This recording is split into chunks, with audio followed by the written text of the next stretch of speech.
I guess I should start on basics. And Sure. how old were you when you first started the guitar?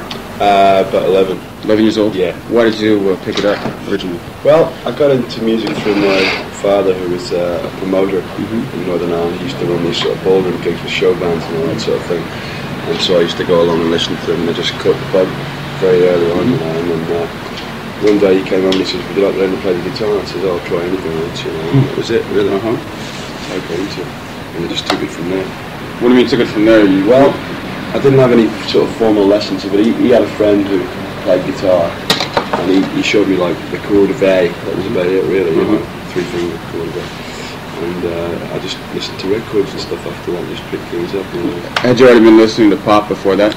Yeah, I mean, whatever pop was then, I mean, it was more like, you know, sort of, there weren't a lot of guitarists around then. It was all kind of very vocal orientated stuff, obviously, you know.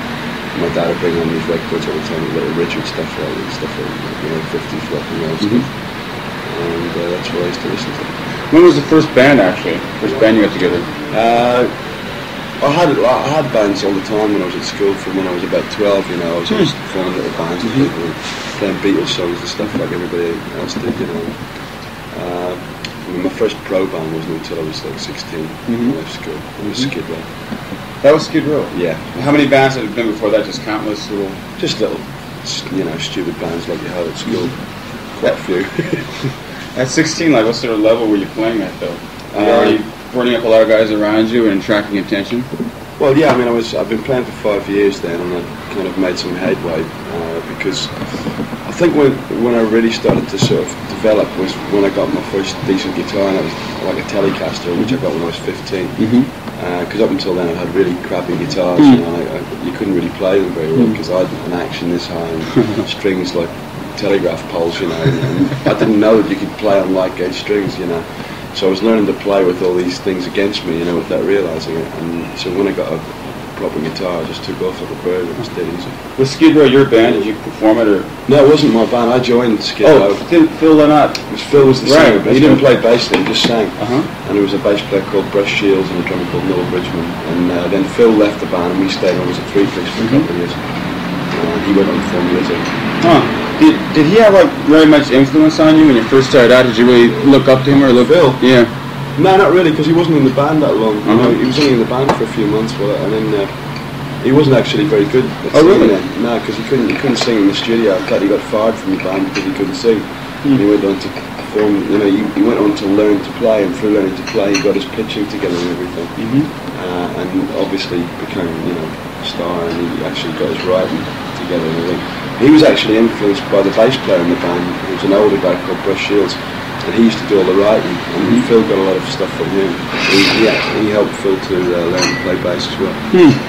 So at the age of 16, when you started Skid Row, did you know you were going to be a pro at that time? Well, yeah, I mean, that's what I wanted to do. I mean, they were from Dublin, I was from Belfast, and the whole thing came about in a very weird way. Like, I was standing in for this other band, and I met Skid Row in Dublin when I was playing there, and they said they needed a guitarist. Now, I wasn't really into the music they were playing, but I wanted to get away from home, you know, sort of thing, you know, like a kid wanting to get away from home and all that. So that was why I joined them in the first place. I didn't really care what they were playing. Was Dublin the happening place in Ireland for music? Yeah, it was at one point, yeah. Dublin and Belfast, actually, because, you know, you had people like Van Morrison playing around clubs in Belfast, little clubs, you know, and then you had Dublin. There was a lot of there was a good music scene there. How did your parents react to the idea of you becoming a pro? Or trying to become a pro? Well, you know, they were sorry to see me go and everything, but, you know, I wasn't sorry to get away. I just wanted to go and play some stuff, you know, and get out and do it. But, you know, they didn't stand in my way. And then, you were in Skid Row for how many years then? 3 years. 3 years? Yeah. And did Skid Row, did you all go to London, centralised? Yeah, we moved to London. I lived in Dublin for a year with Skid Row, and then we got a record deal with CBS and moved to London and made our first album, which went in the British top 30. So things kind of took off for us very big at one point. You know, like we were the new band and everything, and I was sort of the new child guitar hero type thing. And, you know, we got all the covers of all the magazines and all that type of thing. But then the band didn't really develop musically. You know, became more interested through the bass player, really. He was more interested in going down well with the audiences than playing well. I was more interested in learning to play. So we kind of crossed swords on that one. and I left. That always seemed to have been a trend. That seems to have been a trend in your career there, for you to kind of be turned off by what the other guys are doing, just to kind of walk your own way. Yeah. Maybe that's what's it basically evolved into what you are now. I think so. I think I always knew what I wanted to do, but I used to get very frustrated trying to get people to do things my way, because I mean, when I say my way, it's I have no right to really ask people to do things my way, because it wasn't my band. And the only way you can get around that is to form your own band. Really, I wasn't ready to do that until a couple of years ago, to form my own band. I wasn't, confident enough in my own abilities to be a leader. So, I've got very frustrated with people in the past, and it's led to a lot of friction within bands that I've worked with. So how many years ago were you 19 when the year Skid Row broke up? The year Skid Row broke up? Yeah. I left Skid Row in 1975 or something. No, hang on, no, I joined Lizzy in 1974, so I left Skid Row about a year before that or something. I can't remember actually what year it was. I joined them in 69, so it must have been 72, 73, something like that. I left them because I had my own band for a year. In between, yeah. That was the Grinding Stone. Yeah, that's that band, right? Yeah, that was, I guess, 73 or something. And how did you get together with those guys? How did that come about? I got together with the drummer. What I did was, after I left Skid Row, I went back to Dublin, and I got together the band in Dublin, The other guitarist in the band was a guy called Chuck Carpenter, who was an American guy who had been our roadie for a while. He played a bit of guitar, and we got together, and the idea was to form a sort of Allman Brothers type situation with two lead guitarists in it. And we made one record for CBS. But the only thing was, the other guitar player got deported. So we lost him, and we never quite got it together after that for some reason, because when you've got a special sort of chemistry between two guitarists, it's hard to sort of get it back with somebody else. So that didn't last long. Right when you were up and coming, when you were struggling, and when it seemed like you were just on the verge of making, I guess it was about the early 70s, right? Yeah. When like bands like Yes, Emerson, Lake and Palmer, Zeppelin, the Dinosaurs were at their peak, and then also the other side you had the glam bands. That's right, yeah. Then as a young struggling guitar hero like you, did you feel like you were in a predicament? Because it seemed to be kind of in between the two, like between a valley between two mountains. Well, yeah, I mean, that's part of the reason why it's taken me this long to gain enough ground, to sort of achieve any success, because I suppose I did lose my direction for a long time, because you do get confused, you pay too much attention to what's going on around you. I tend not to do that anymore. I tend to just get on with what I'm doing now and try to ignore all the trends and everything. It was a bit of a predicament. You've always had a thing for the blues, a real love for the blues. So all during that time there, up until the Grinding Stone period, had you just been basically trying to get into R&B, or were you experimenting with other music? I was still very much blues based. Everything I was doing was still, the Grinding Stone thing, obviously, because the Allman Brothers and everything was very bluesy influenced kind of music. It's weird. I mean, I didn't really know what I wanted to do, because I was listening to the guitarists like Beck and everything, who were starting to get away from the blues thing, a lot of these, contemporary guitarists that were out at the time. And I wasn't a writer. I didn't really start writing until quite recently. So it was hard for me to know which way to go, because if you're not writing, if you're not the writer in the band, you can't really dictate the direction of the music that much. You mentioned Beck now, and you've also mentioned him before. You see him as sort of almost a mentor-like figure to you? Well, put it this way, he's the only one that I consider to have developed, where others have fallen by the wayside, like Clapton and you think Clapton has fallen by the... Well, yeah, I mean, if you consider him to be what he was when he started out, he was a much more aggressive guitarist, and he asserted himself much more as a musician. I mean, what he's doing is great for what it is now, but we're talking about sort of guitar greats, and he doesn't really fit into that category anymore. He doesn't want to play like that. I think he was too pressured by his own talent, and he didn't want to set himself up as some sort of guitar god anymore, and I think he wanted to get away from all that. And so really, him and people like Peter Green and Jimmy Page, they ceased to become, greater as guitarists, whereas Beck continued to develop, and he still is. I mean, as far as I'm concerned, he's the only one left from that whole 60s era. The rest are either dead or wasted on drugs or what, So getting back to the flow of the story there, you had formed the band for Grinding Stone. Yeah. You cut the album. Yeah. And you were in, what, Dublin or was it London? No, London. London. Yeah. You cut the album and released it there. Yeah. You got what sort of reaction? Not very good reaction, I'm afraid. I mean, it was like, I was too young really to be sort of, leading my own band at that time. I didn't know enough about production, and I didn't know enough about writing, certainly. So it was really, it was me taking on something that I couldn't handle, basically, and I soon gave it up. I just thought, this is going nowhere. And no one in the band was professional enough to handle the situation as it should have been handled, because we were, too young and inexperienced, really. And then the Thin Lizzy situation came along after that. Well, maybe you could explain that in a little more detail, how that came about. Well, that was when they were a three-piece band. Eric Bell was the original guitarist, and he was having a few head problems, I guess, on an Irish tour that they were in the middle of at the time, and he walked off stage one night. And what kind of head problem? I don't know. He was just pissed off with the whole thing, and he was drinking a lot, I guess, and all that kind of thing. And he just threw his guitar in the air one night and walked off stage. So they called me up and asked me to come and finish the tour. How did just from the connection in Skid Row? Yeah, because we'd always kept in touch since then. Anyway, we lived near each other in London, so I went over. We had 6 hours rehearsal for the tour. We sort of went in and finished it, and it went down great. And they asked me if I'd stay, and I said yeah, because it was so easy. Having been through all the hassles of having my own band and everything, and I was having fun. So I said yeah, and I stayed for about 6 months. And that was what, 75, 76? 75, I think it was. Yeah, somewhere around there. Yeah. And that album, you picked up where Eric Bell left off and continued the tour. Yeah, and then we went in to make the Nightlife album, and that was when I started to get cold feet about the whole thing, because I realised then, and subsequently I've been proved to have been right, that Phil and I can only work together for a certain amount of time before things start coming to a head again and it gets a bit heated. So that was my first experience of that kind of conflict. And did it end after the Nightlife sessions then? Yeah, I mean, it ended halfway through. Yeah. I mean, we cut a lot more tracks there was a lot of tracks that I played on that didn't appear on the album, because they redid a lot of the tracks with Robertson and Scott Gorham, because they joined right after that.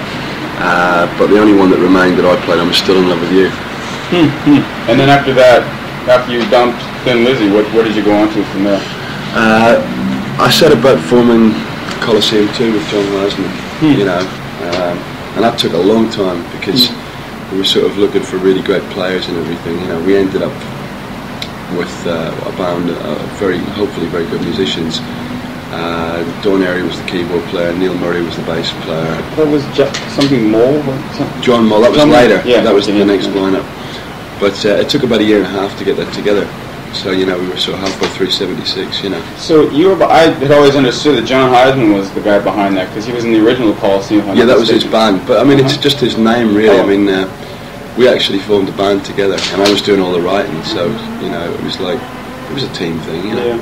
Why John Heisman, though? How did you get hooked up with him? Well, it was kind of like a reaction against what I'd been going through with Lizzy, because, we were all sort of, getting drunk all the time, and we weren't the most disciplined of people at that stage, and I was just having a great time going out on the road, with these guys, and not having to worry about anything except playing. So I was taking advantage of the situation, getting out of my brains and going on stage, fucked up all the time. And then I just thought, right, I'm not going to do this anymore. I'm fed up with the whole thing, and so I went totally the other way, and I thought, right, I want to work with people who are very straight, very disciplined, and I want to, present a challenge to myself musically by working with people who are great players and who will stretch me to the limit. So I got in touch with Heisman, and we took it from there. Had you been into that sort of a jazz rock sound up until then? No, I hadn't. I mean, I wasn't particularly at that time into anything. I didn't really know what kind of music we were going to play or anything. We just started writing all these strange songs, We took it from there. Did it ever attain much of a following? I mean, I was listening quite heavily to what is it?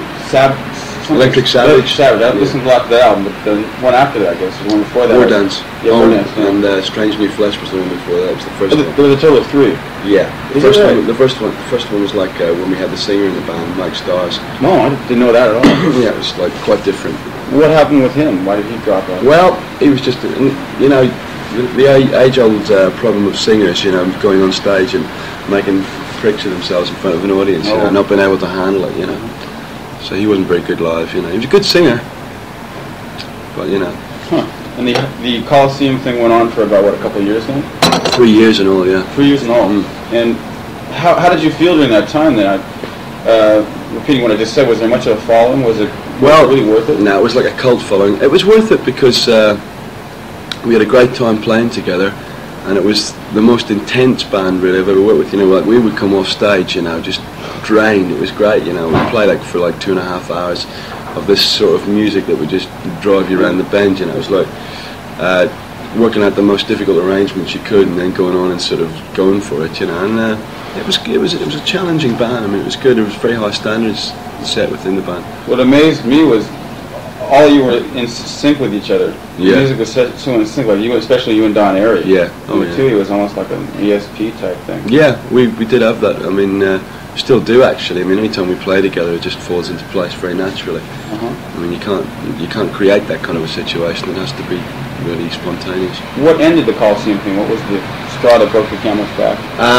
Well, it came about quite naturally. What happened was I was asked to stand in for Brian Robertson on a Thin Lizzy tour of America in '77, and we'd made I think it was the War Dance album we'd made at that time, which was the last album. And after the tour, Phil asked me to stay with the band. I said, well, no, I've made this album and it's coming out, and I've been with these guys 2 years, and it's my stuff, and I want to take it to its conclusion at least, you know, and give it another year. So that's what we did. We got together and gave it another shot, you know, and still didn't sell any more records. And I went back to Lizzy in '78. And that's when you made Black Rose. Yeah. Which is probably the best of all Lizzy albums. Thank you, I agree. No, I mean, I said that at the time that I thought song-wise and playing-wise that I thought, you know, it was like the best Lizzy album. But it could have been a hell of a lot better. I mean, it was quite a long album that to make, and it could have been a lot more. I could have seen some orchestration stuff on the title track and things like that. You know, we could have gone into a lot more detail. But that's my sort of thing again about trying to get people off their asses and get them motivated, and you know, they just didn't really go for that idea. Is that right? Well, you talk about more detail, but the title track was that really elaborate guitar thing where you and... Yeah, but it could have been even greater. It could have been orchestra. You could have had strings playing behind it and stuff, playing all those Irish jigs, and it would have given it the full flavour of the thing. The violins playing the jigs with us and everything. It could have been a real epic track. It should have been, but it wasn't. It's funny because it seems to me that Phil Lynott's songwriting and also singing on an album was so much stronger than the other ones. Yeah. Do you think that maybe you provided sort of a stimulus for? I think any time when a new guy comes into a band, you know, it freshens the whole thing, and hopefully it kind of puts new blood into the whole situation. But I guess with Phil and I, it was even more so than that, because we do have a good musical working relationship. It doesn't always last very long, but you know, we do have a good. You know, we're kind of good for each other up to a point, because we draw things out of each other. And he helped me with the writing, and I helped him with the music, hopefully, because what he wanted to do with that band really was he wanted me in the band to elevate it further musically. That's the way he looked at it, because he felt like up until then they didn't have a kind of any sort of virtuoso type player. That's the way. These are his words, not mine, right? And he wanted to sort of say, you know, well, now we've got a great guitar player, you know, and now we've got great songs, you know, and we're covered in every area, you know, and that's the way he looked at it. He doesn't seem to be a person who's had very much success with his solo career. The thing is, whenever he does Lizzy, it's almost like a solo thing. Well, that's it. That's the problem, because you can't separate the two things. I mean, Thin Lizzy is Phil, really. And it was Phil. You're right. Still is, though. Tense. No, you know, they'll probably get back together next year. I don't know. Well, what do you think will happen to him though, now that he's semi-officially drawn the line? Well, I think it could be great or it could be terrible. I mean, I think now you'll be able to play a different kind of music and be accepted for it. When he was putting out those solo albums, I mean, it's kind of like me putting a solo album out when I've got this band together. You know, it's the same. It's like, this is Gary Moore and this is another Gary Moore. I mean, you can't really do it, because the kids that were listening to his solo stuff were very disappointed, because they liked what he was doing with Lizzy. When he tried to go a bit more sort of modern, you know, so to speak, and you know, and bring in drum machines and synthesizers and stuff, they didn't want to know, because his audience just hate all that stuff. They're totally opposed to that kind of music, and I get the impression they felt he was kind of deserting them in a way, you know, and trying to make, you know, some fast bucks, you know, off another audience. And I mean, now I think because there's no Thin Lizzy around his neck, you'll probably be able to explore that area a lot further, which I think that's what he wants to do. I think he wants to make a dance type album, you know, with black guys and stuff, you know. Oh, really? Get there. Yeah. Okay. Up to this point here, the Black Rose album you would play with a lot of bands, but it seemed like that point in Lizzy's career was almost a sort of a peak, and also a real chance for you to branch out. But you just abandoned ship. What had you been thinking about at that time? What happened during that period was that I'd recorded Back on the Streets. I recorded Back on the Streets when I was still in Coliseum too, right? And the album started out as being a very jazzy sort of an album, and ended up as being semi-rock, you know.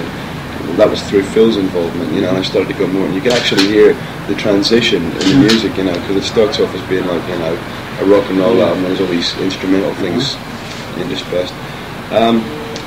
Parisian Walkways came off that record, and that was like really the peak of the whole thing for me at that time. It went to number 6, you know, it was like outselling Lizzy's records, you know, and it was kind of embarrassing for me being in the band. It was alright for the rest of the guys except for Scott, because he wasn't on the track, but the other guys played on Back on the Streets anyway, so they were quite, you know, they didn't mind, but Scott felt a bit left out of the whole thing. I still had my solo deal, and it was creating friction, because my record company, MCA, were promoting me more than Lizzy's record company were promoting them. Like, we'd get to shows, and there'd be these great big billboards up outside, and like, you know, displays of all my album covers everywhere, and nothing with Thin Lizzy, you know, so they didn't like that. I mean, there was definitely a rift being created there by my degree of success that was being achieved outside the band, you know. And then the Lizzy situation sort of got worse, because Phil got more and more into drugs and stuff, and, you know, we were going on stage and he'd be playing out of tune every night and stuff, and, you know, it was just impossible to play with in the end, really. I couldn't go on, because, you know, every time I got to take a solo, he'd be playing all the wrong notes underneath and stuff, and it was driving me crazy, you know. It's funny, because that Back on the Streets album is probably my favorite album of yours there. Yeah. It features your guitar playing so extensively. Yeah. It's so much different from what you do now. You said it was like a transition between those two. You were going through a change there. Yeah. You would never go back to that type of a thing? I would never say that I would never go back to anything, because, I mean, you can change your mind. I mean, obviously, I've been a bit of a chameleon when it comes to music anyway. I've been in so many different types of musical situations that I would never say, well, this is what I'm going to play for the rest of my life, but it's what I enjoy playing right now. You know, I think I wanted to develop myself more as a writer, and now I've started singing, and it's another dimension. It's added another dimension to my whole career, really, because now it's like learning a new instrument for me to sing, you know, and it's something I have to work hard at to try and catch up with the guitar playing, you know. And you are singing on this tour? Yeah. Yeah, which is a relief, because I remember going to see you last year, and Spillfield came out, I thought, shit, this thing you have, I think maybe you underrate yourself. Well, it's not just a question of that, it's a question of how much you can do, you know. And when we started touring with me as the singer last year, you know, we did like a European tour, and then we did the American tour. I mean, I was pretty scared of the whole idea, and it was difficult, you know, balancing out the guitar playing. I felt that, well, the guitar playing is going to suffer, you know. Well, I've got it to the point now where I've kind of hopefully struck a pretty even balance, you know. I can still put as much into the guitar playing as I want, especially having Neil Carter in the band, because he sings a lot of the stuff on stage with me now, so it still leaves me the freedom to run around with the guitar and everything and get into all that, you know. So the Back on the Streets album was sort of the fuse for the solo career then? Yeah, that's where it started, you know. Yeah.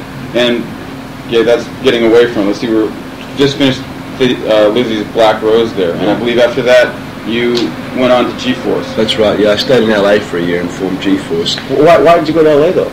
Well, especially as a living with her. No. Well, again, it was different, you know. And what happened was the drummer that was in G-Force, Mark Nassif, had toured with Lizzy when Brian Downey was ill, so we kind of got along well together, and he introduced me to Glenn Hughes, right? Obviously you know who that is. Sure. So the band was going to be Glenn Hughes, Mark Nassif and myself, and it was a great band, and we rehearsed for a couple of months, and then Glenn, you know, freaked out a bit, and, you know, couldn't, you know, the guys didn't get along, there was all kinds of shit, but basically after Glenn went, you know, that was it. I mean, I had an album to make, I had a contract to fulfill, and really what I was doing was making the best of a bad situation, because the band with Glenn would have been 10 times better. I mean, it was great. It was like, it could have been like a new sort of Cream situation, just like three guys, you know, really going for it, and and Glenn's voice on top of all that, you know, which was like fabulous, really. And we ended up with like an adequate band, which really wasn't what I was going for at all. We only ever did one tour. We toured with Whitesnake and Died a Death. The same thing, you know, the singer on stage, you know, really embarrassing, falling over all the time, tripping over stuff. Oh wow. It just didn't work out. And it didn't work out. We didn't sell any records. So that dissolved, and then you got together with the guys who were to form G-Force. Or you were talking about G-Force right there. That was G-Force. That was G-Force from the beginning to the end. Oh, I see. So that wasn't Glenn Hughes falling down the stairs? No. It was a guy called Willie D. And he was the singer on the G-Force album. It was Tony Newton on bass, Martin Asif on drums, Willie D. Where were you basically operating? You were talking about going on a tour with Whitesnake. Where was that was in England. Yeah. But the band was based in LA at that time. And then they wanted to move back to the States, and I wanted to stay in England, and the whole thing just kind of got out of hand again. But we didn't sell any records. We had a really shitty record company, Jet Records. Don't sign to Jet Records, folks. And they're still haunting me to this day. They're still putting out a lot of Gary Moore albums to this day. Yeah, there's been like 5 Gary Moore albums out in the last year in Japan. You almost get the feeling you died or something. Flood the market, you know. So you went back to Britain then? Yeah. And decided to do what? Well, what I did after that was I did the Jet albums that we just spoke of. I recorded those with Tommy Aldridge on drums and various bass players, and Charlie Hume on vocals, the guy who used to be with Nugent. And Jet Records didn't put them out. They said, "Oh, we're not putting this out," and then they just pulled the carpet from underneath my feet, so to speak. Didn't pay us anymore, and you know, I was sort of like sitting around in London wondering what to do with no money and no contact with the record company, because these people at Jet are like that, you know. They just sort of, one day the door just shuts, you know, and you can't get through to anyone on the phone. They do it to everyone. So this one shot you in the Gillian Pools, or you just pass it over. Yeah, go ahead and dig in. I'll move this. This is my lunch from yesterday. Got to catch up there. right. Okay. You were quite prolific then. You were doing a lot of recording there for Jet, who wasn't willing to put out. Well, that's right. I mean, we did a live album at the Marquee, and then we did the studio album with Nuclear Attack and everything like that. Both of which have been released since. Yeah, because of our success in Japan. Yeah, they've cashed in on that, you know. But unfortunately, they didn't let me finish the album, so they're not mixed properly. And the studio one has like guide vocals on it, unfinished guitar, unfinished mixes, you know. So it's you don't have any legal recourse to that, though? No, they can put out whatever they want. What frightens me now is that they could put it out anywhere where I'm successful. Would you like to offer any official disclaimer here then? Well, I did, yeah. I mean, in all the interviews I did, I said, hey, I've got nothing to do with this. I didn't want it put out. You know. So, because they'll cop all the money for it. I won't get any royalties or anything. So you won't get any royalties at all? No. Well, I would, even if I was still signed to them, I wouldn't get it because they're just crooks, basically. Is that right? Yeah. That's disgusting. What caused you to stop that thing, though? Well, Tommy Aldridge and etc. Jet did. They just stopped paying everybody. Half the people, I mean, the people playing on those albums didn't even get paid the session fees or anything. They didn't pay the studio bill for a year, I believe, maybe longer. The tapes were sitting in the studio. It's just, it's their mode of operation. Well, constantly going in and out of, well, not constantly going in and out, but I mean, you never really were in one band for a long period of time. Didn't that prove kind of to be an economic hardship? Not really. I always managed, somehow. Yeah. I never had any money to speak of, but I always seemed to get through. I mean, money's never been my main motivation for doing it anyway.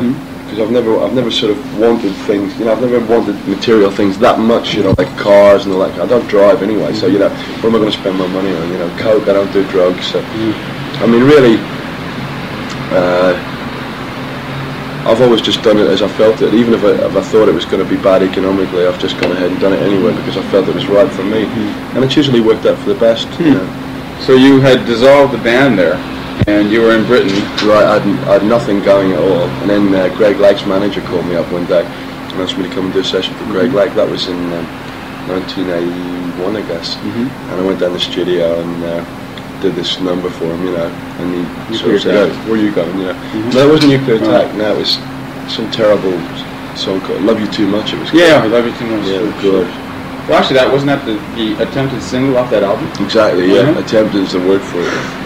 I mean, all these guys, his management was winding him up and saying what a great single this was going to be, and he got it from Bob Dylan's publisher, so it could be like a Dylan-like composition or some shit like that. And they were really like trying to, you know, make something out of nothing with that song. There was no song, you know, like they were re-recording it and going through it. I mean, I always knew it was terrible anyway, you know. They put it out as a single and sold about 2 copies, you know, shipped cardboard. Well, I talked to him a few months back there, and he said that you pointed him in a pretty hard rock direction. Do you think you had that much influence on what the band was doing, or were you just a hired hand? I think I pointed him in the wrong direction for him. That was the problem. He wanted to become like a rock sort of an act, you know, and really he hasn't got that kind of a voice. And he was trying to be what he wasn't. I mean, what Greg Lake is he's got a great voice for what he does, and he fits right into that kind of Asia type. He's now left Asia, by the way. Oh, is that right? Yeah. I didn't know that. ELP type kind of, you know, that sort of, what do they call it, pump rock, you know, AOR type thing. That's where he's at. He's from that generation of musicians, you know, the King Crimsons and these guys that are, you know, it's just a totally different ball game, and that's what he should do, because that's what he's best at. He's not an AC/DC type singer, and he was trying to go in this kind of heavy, so-called heavy metal direction, but he was treating the music the same way that he would have treated like Emerson, Lake and Palmer. He was analysing it so much, you know, that it was taking all the sort of spontaneity out of it, you know. So it's a contradictory way of trying to perform that music, because it's not to be analysed, it's to be enjoyed. You talked very much in the third person, like you weren't working with him very closely. Just no, I mean, I was working with him closely because I did a lot of the arrangements for the band and everything, you know. Like, I rehearsed the band before it went on tour, and he wasn't even there, you know. So I had control over all that end of it. And Greg, you know, I think it was like a partnership in a way, but really, you know, we were so at odds with each other. I mean, you know, not personally or anything, but just, you know, it was kind of a weird situation. This kind of romantic type AOR singer and then this kind of rock guitarist next to him on stage. It was a bit of a weird blend, you know. Incongruency there. What about the sessions with Cozy Powell? When did those take place? I mean, there were 2 of them, right? Yeah, there were. The ones for Tilt took place in 1980, I believe, but what happened was they used 1 track, no, they used 2 on Tilt, and then they used 1 on the last album from the same sessions.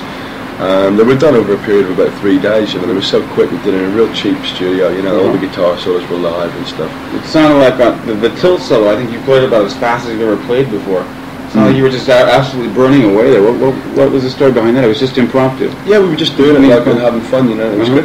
What I liked about that whole setup was it was like beating the whole system, you know. Like I don't think he paid even for the studio time. It was such a joke, you know. I mean, the album cost nothing to make, and we were having fun playing it, and people were actually enjoying it. You know, like Jeff Beck was coming down the studio, oh, it's great, you know, get this done, you know. You know, it was fun. Just no overdubs, you know, just go in there and play. We didn't even have a bass player. You know, Don Airy was playing the bass on a Moog, and I said to Cozy, let's rent the bass and I'll play bass. He said, nah, fuck it, I ain't paying for that, you know, forget it. It was a joke, really. Well, actually, those albums did surprisingly well, though. I mean, at that time, he was selling it. He could sell like 100,000 albums, no problem, you know, and probably make quite a bit of money because, as I said, they weren't costing anything. Did you have a chance to play with Beck then? No, we were going to get him to play bass on the track, but we couldn't talk him into it. So. Had you wanted to play with him? Yeah, we were going to do a track on Cozy's album after that. We were going to definitely get together and do a track, but I don't know what happened. You know, I think Jeff went off the idea somewhere in between. He said, "Yeah, let's do it," you know, and then I talked to him about it, and he didn't really seem keen on the idea. You know, he's very moody like that. And as I recall, the studio version of Sunset was on Cozy's second. That's right, yeah. That's right. And that was written in the studio? No, it was written in my flat, actually. Don Airy came up and I just sort of wrote it one day. And the funny thing about that song was, it was actually written as the sun was setting, but Cozy didn't know that. He gave it the title. So it was weird, like it came out like a year later or whatever, and he says, "Oh, I'm going to call it Sunset." And I thought about it. That's funny. Must have conveyed the mood. Did you convey that into, or incorporate that into your? Do you still do it in your live show now? No, we don't. No, we only did it on the Japanese tour at that time. You know, we only did it as it was a kind of afterthought. Dawn and I just said, "Oh, let's play Sunset without any drums." So after the Greg Lake thing, then once again you were left on your own. Yeah. And is that when all this started? Yeah, that's right. I mean, I had a publishing deal while I was with Greg Lake, with Virgin Music, and the head publisher there is a guy called Richard Griffiths, who now runs my record label, because Virgin have now started a spin-off label called 10 Records, which we're now signed to. And he had a lot of faith in me at that time, still does, I hope. And you know, he he decided, well, we put some money into this guy and see what happens. So we went in and made Corridors of Power, got Ian Pace, got Neil Murray together. And at that time, they were still semi-members of Whitesnake. We didn't know what was going to happen there. And things just kind of worked out, so we decided to stick together as a band and go on the road. Has the response been greatest in Japan? I hear it's pretty substantial in Britain as well. It's taken off much bigger in England this time than last year. The album went straight in at number 12 this time. Is that right? Yeah, it's my first top 20 album in England, and it's actually a top 20 album in about 4 or 5 countries now in Europe. So I mean, it's really building very nicely for us. And I mean, last year we were playing much smaller places in England. We'd play like sort of large clubs as opposed to sort of like Hammersmith type places. And this year we did all the big places, and we sold out most of them. So can't complain, because most bands in England this year, because of the recession and everything, have been doing less business. We were up 25% in last year. So it's encouraging. Your whole career seems riddled by people who kept on weighing you down. Guys who refused to show up, guys who refused to sing in tune, guys who refused just to get their act together. Yeah. But now that you're in charge, you find that things basically go 100% as you want them to go? Yeah, pretty much, because I mean, when we look for somebody for the band, we take everything into consideration. They've got to be the right type of person, frankly, to fit in with us. And they've got to be professional, and they've got to keep themselves together and not get out of their brains all the time and get drunk and I mean, everyone likes to go out and get fucked up now and again and have a laugh and everything, but there's a time and a place for it, and they have to be people that we can all get along with, and you can actually sit down and say, look, if something's not happening, why don't we try this? And they'll respond to it. I mean, there's no big sort of ego trips in the band whatsoever. Even though it's my band, we discuss everything, and I involve all the guys in any major decision. I'll talk to them about everything. Does the music take up every day, all of your time? Pretty much so, yeah, especially like at a time like now, because if I'm not playing, I'm doing interviews, or I'm talking to the management about the next album and looking for producers, and there's all that kind of thing. It's just, it's really escalating now. What about songwriting? Are you writing a lot of songs now, or are you? At the moment, no. I mean, because I tend to write like in batches. I'll write for the album, then I won't write anything for a while. And right now I'm in that sort of lull between, the album's just come out, and I'm still very much into that. But what I would like to do this time is to start writing a lot earlier, so that we've got a much bigger backlog of material before we have to go in and do the next album. Because this time, when we recorded the album, the stuff was written only like 6 weeks prior to that. It was written for the album. After we came back from the States, I went in and sat down and wrote the stuff, demoed it, and went in and recorded it. But I'd like to spend more time on the material this time.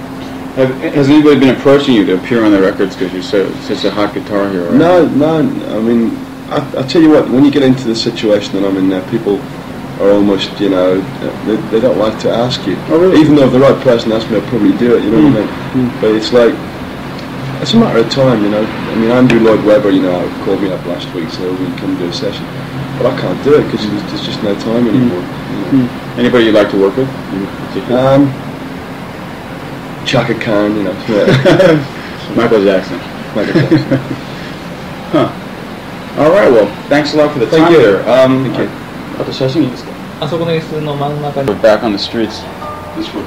That was the Paul. It was the Paul. And that's what you were playing with Coliseum as well? Yeah. Is that very Paul sound?